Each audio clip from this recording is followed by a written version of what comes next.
Let me say that if there is a successful experiment of this intra-Gulf cooperation, I think this will give a huge, enormous signal to the entire region that is possible actually to work through diplomacy and not just through threat and conflict.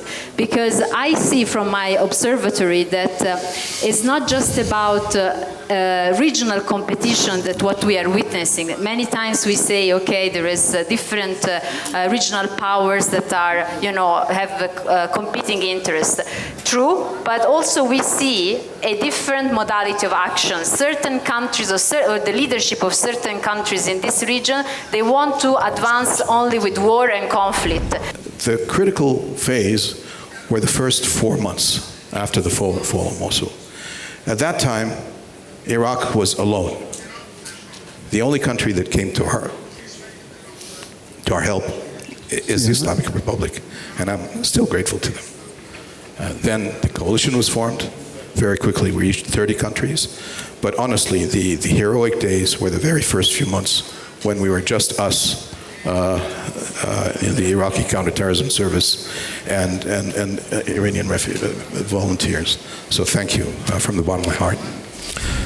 I see the shift from energy security equation to energy development equation. I think this is more applicable with the current developments in the region. Whatever you name the shift, the impacts and the examples are more important. The first example is Iran-Saudi Arabia rapprochement. Without a paradigm shift in Saudi Arabia, we would not have this rapprochement. Some people like to reduce or downgrade the new approach of Saudi Arabia to develop to the level of prevention or deterrence. But I think it's deeper than that. The change is not about Iran. It is about Turkey also. It is about Qatar also. And the change started from domestic politics of Saudi Arabia.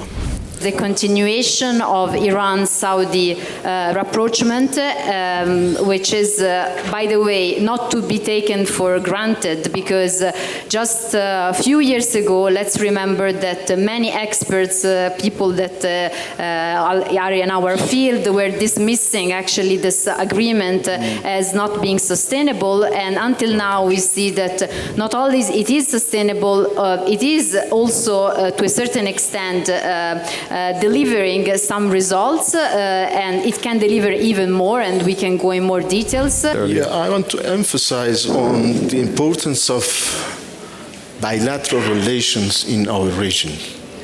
The diplomacy in our region is bilateral-oriented diplomacy. It is true that we have some collective mechanism, but these collective mechanisms are good for issuing statements. When there is a problem, they issue statements. But I don't remember the last time that this collective mechanism could fix some problems or problem. The huge commonalities and values we share. This is an asset that is entirely underutilized. There is a lot more in common between a Kuwaiti and an Omani, or an Iraqi or a Persian, or Turk for that matter, than there is between any two European citizens. Let's try to bank on that. Let's try to promote greater collaboration, greater exchanges.